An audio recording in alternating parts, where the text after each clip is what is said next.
बच्चों, आज हम पढ़ेंगे उपग्रहों की कक्षीय चाल। जैसा कि उपग्रह आपको बताया गया है कि वे आकाशीय पिंड जो ग्रहों की परिक्रमा करते हैं उन्हें उपग्रह कहते हैं। जैसे पृथ्वी के चारों ओर चंद्रमा अपनी कक्षा में परिक्रमण करता है, तो चंद्रमा पृथ्वी का एक उपग्रह है। और उपग्रह दो प्रकार के होते हैं, एक कृत्रिम उपग्रह और प्राकृतिक उपग्रह। उपग्रह में चंद्रमा आता है।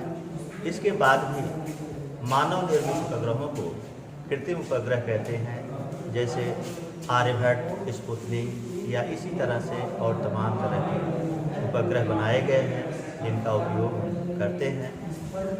अब उपग्रहों की कक्षीय चाल के विषय में हम पढ़ेंगे।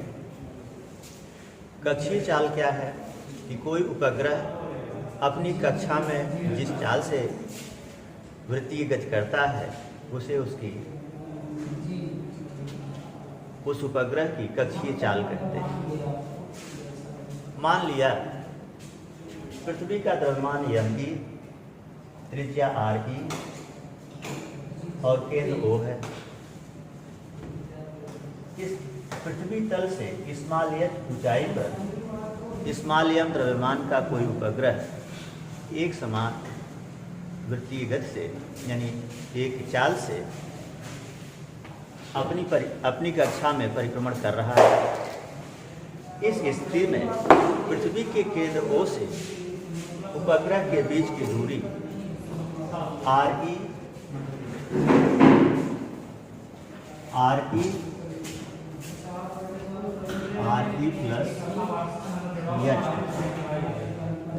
प्लस h होगी।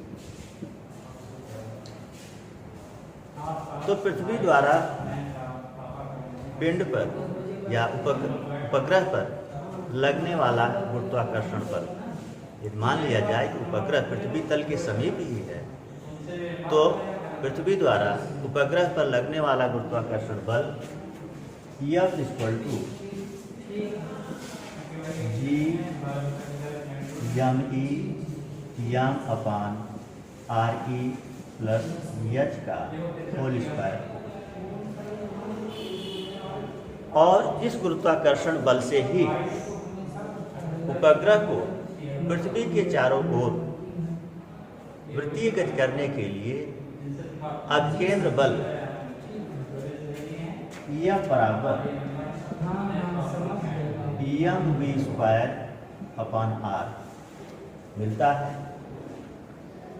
अर्थात पृथ्वी द्वारा पिंड पर लगने वाला गुरुत्वाकर्षण बल F ही उसे वृत्तीय कक्षा में परिक्रमण करने के लिए पर्याप्त अभिकेंद्र बल प्रदान करता है। ऐसी स्थिति में दोनों बल बराबर ही होंगे। तो हम कह सकते हैं कि mv²/r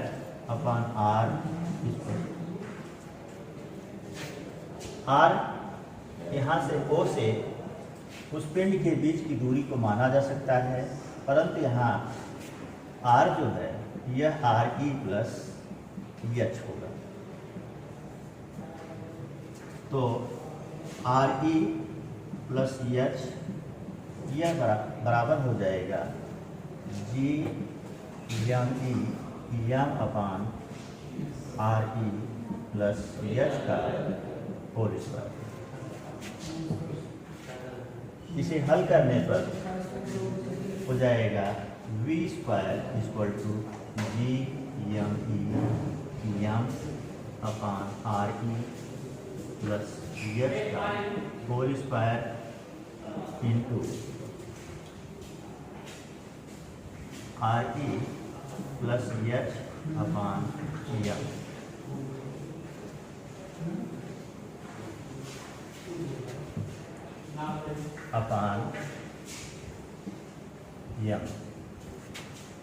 अब यह हल करने पर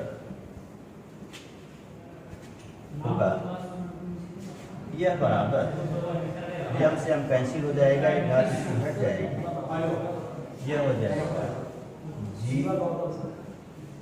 m/RE प्लस h। या v इक्वल टू यह v स्क्वायर के बराबर है, या v equal to under root G M E upon R E plus H. यही कक्षीय चाल। अब क्योंकि हमें मालूम है कि गुरुत्वीय त्वरण यदि पृथ्वी तल पर गुरुत्वीय त्वरण जी हो, तो हमें मालूम है कि G equal to G M E अपान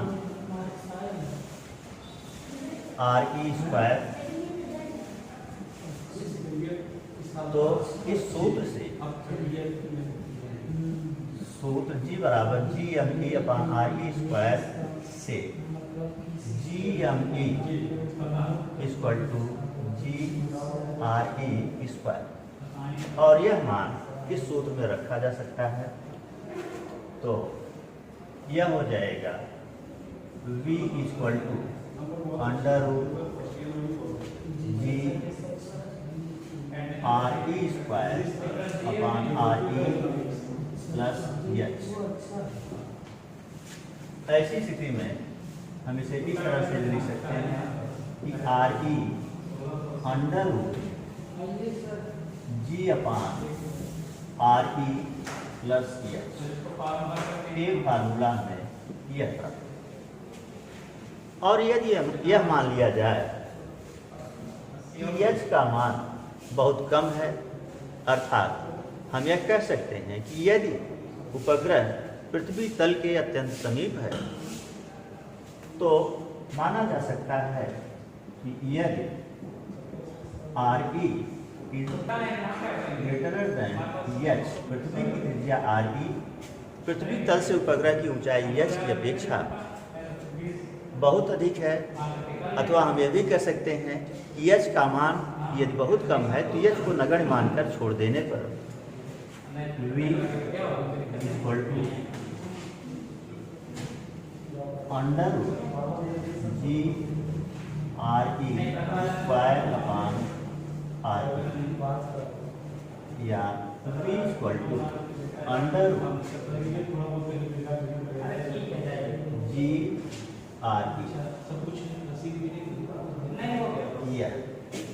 यही कक्षीय चाल कि हमें जी का मान प्रयोगों से मालूम है 9.8 मीटर पर सेकंड स्क्वायर होता है,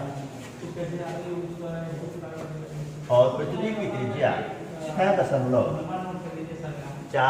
× 10⁻⁶ मीटर होती है। तो यह मान रख करके हम इसे पृथ्वी के चारों ओर परिक्रमण करते हुए उपग्रह की कक्षीय चाल ज्ञात कर सकते हैं, और यह लगभग 8 किलोमीटर प्रति सेकंड आता है। हम यह कह सकते हैं कि उपग्रह की कक्षीय चाल लगभग 8 किलोमीटर प्रति सेकंड होती है।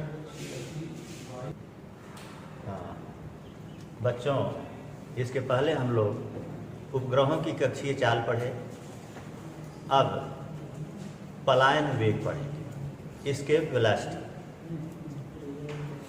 पलायन वेग क्या है?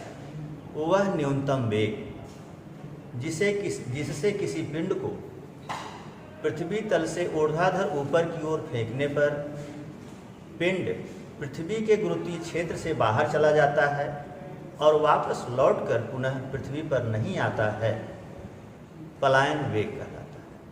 इसे VE से प्रदर्शित है, इसे VE एस्केप वेलोसिटी VE से प्रदर्शित करते हैं। मान लिया किसी पिंड को पलायन वेग VE से पृथ्वी तल से ऊर्ध्वाधर ऊपर की ओर फेंका जाता है, और पिंड का द्रव्यमान स्मॉल है, तो उसकी गतिज ऊर्जा बराबर ½ mVE स्क्वायर होगी, और यह ऊर्जा उसे पलायित करने में व्यय होगी,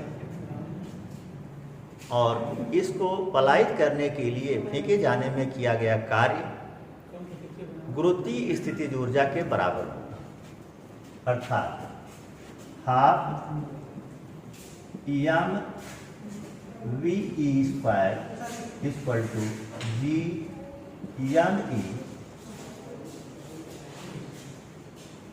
एम अपॉन आर ई होगा, जहाँ यम उस पिंड का द्रव्यमान है, यम ई पृथ्वी का द्रव्यमान, आर ई पृथ्वी की त्रिज्या तथा जी गुरुत्वीय नियतांक है।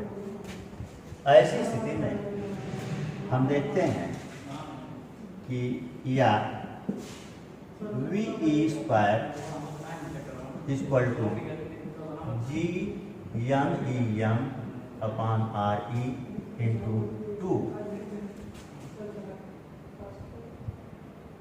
Upon M. तो एम से एम कैंसिल हो जाएगा, यह हो जाएगा 2 G M E upon R E, या V E equal to under root 2 G M E upon R E. एक फार्मूला यह। अब सूत्र स्मॉल जी और कैपिटल जी के संबंध से हमें मालूम है कि सूत्र G equal to G M E upon R E square होता है। तो इस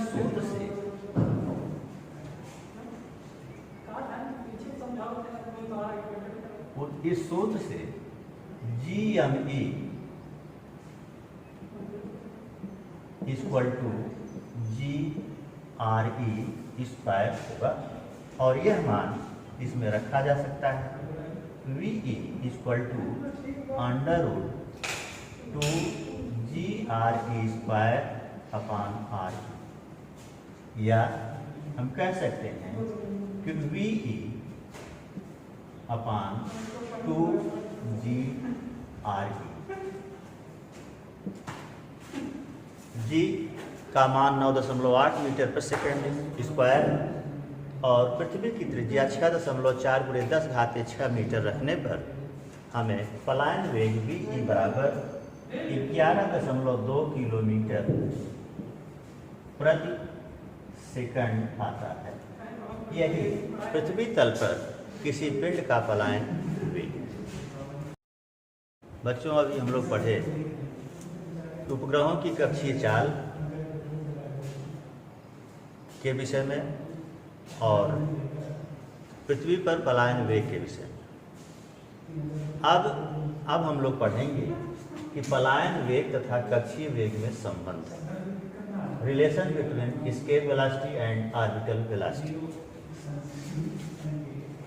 चूंकि हमें मालूम है कि पलायन वेग वी ई, अभी आप डेरिवेट किए हैं, V E equal to under root 2 G R E, जहाँ जी पृथ्वी तल पर गुरुत्वीय त्वरण और त्रिज्या स्मॉल आर ई, यानी पृथ्वी की त्रिज्या स्मॉल आर ई है। यहाँ जी गुरुत्वीय त्वरण और आर ई पृथ्वी की त्रिज्या है। और किसी उपग्रह की कक्षीय चाल v बराबर अंडर रूट जी आर ई होती है। यह समीकरण 1 है और यह समीकरण 2 है। तो समीकरण 1 में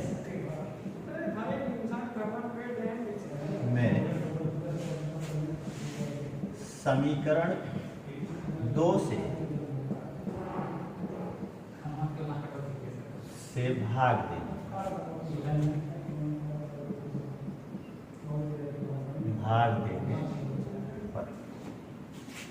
we E upon V equal to under root 2 G R E upon under root G R E, या हम यह कह सकते हैं V E upon V equal to under root 2 G R E upon GRE। अब GRE से GRE cancel हो जाएगा, यह बचेगा VE upon V equal to under root, या VE equal to under root two VE। यह फार्मूला हो गया। हम कह सकते हैं कि अतः पलायन वेग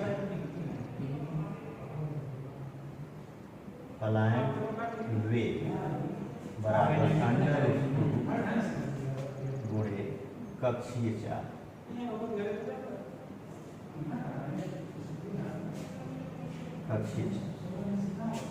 यह रहा आपका पलायन वेग और कक्षीय चाल में सम।